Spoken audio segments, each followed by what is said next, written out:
soy Rosalinda Freeman. Hi everybody, it's Rosie Freeman here from Magnus Language Institute. And this week we are going to talk about some words some teachers may not teach you. They are insults in Spanish. We will make sure they're all basically PG-13. Nothing that would make anybody too offended. Well, maybe if you told it to them to their faces. But it's nice to have a few to be able to, when you're driving in a Spanish-speaking country, or maybe talk about someone who's not major day in Spanish, and have maybe 3 or 4 of them to play around with. So go ahead and join me here at my improvised whiteboard at Industrious in Scottsdale, and we are going to give you a handful of fun palabrotas to take with you. Okay, so today I'm going to give you 3 palabrotas, which are kind of like swear words, but they can be insults as well, meaning bad words that are not like super bad, but you know, they're strong. Kind of like words jerk, or I'm trying to think what else. Maybe like douchebag, not very proper, but they're not like total swear words. So insults for people who don't make your day. But just a caution that throughout the Spanish-speaking world, just like the English-speaking world, there can be differences and different tendencies in certain countries.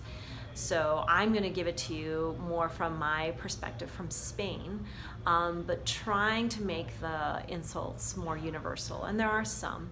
So today they're going to be more universal, but they kind of lean towards what is used a lot in Spain. So the first one is un or una sinvergüenza. And sinvergüenza literally means without shame, which is kind of interesting. It's really somebody who just doesn't act the way you know, a considerate person in that society would act. So they're impolite, or they're selfish, things that we value as a society.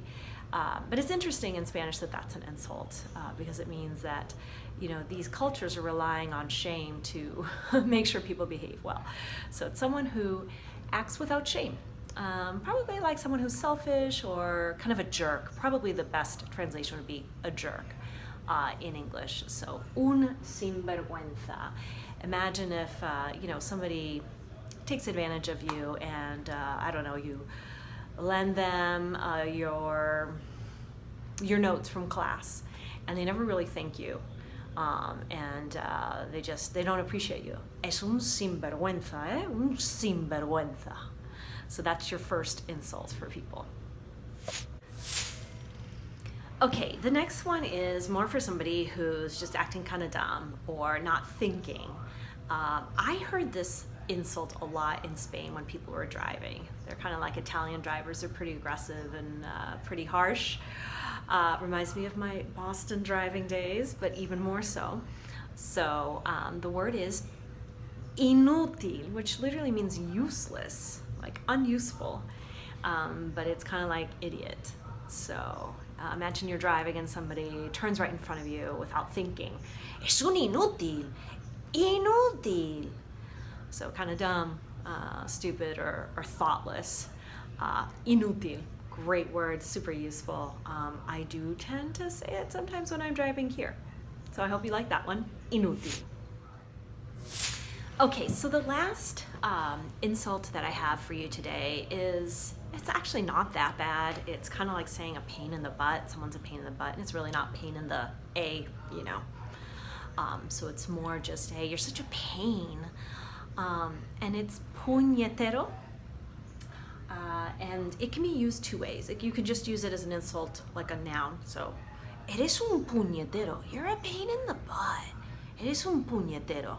But you can also use it kind of like as like the British use as like bloody or darn, to amplify some other word. Like, oh, that darn neighbor is up to it again.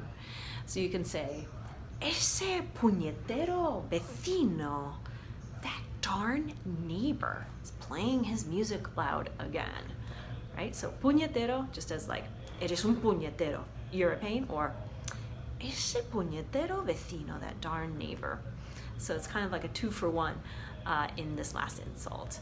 I hope you enjoyed all of these, from puñetero to sinvergüenza to inútil.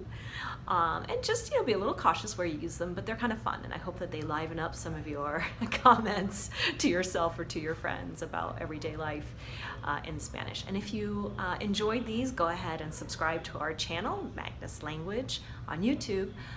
Click like on the video, but also go ahead and log on to our website, magnusspanishservices.com, for a list of upcoming classes, beginner and intermediate classes in the Phoenix and Scottsdale area, but also online, and events coming up in the next couple months in the Phoenix area. That's it for now. Hasta luego. Ciao.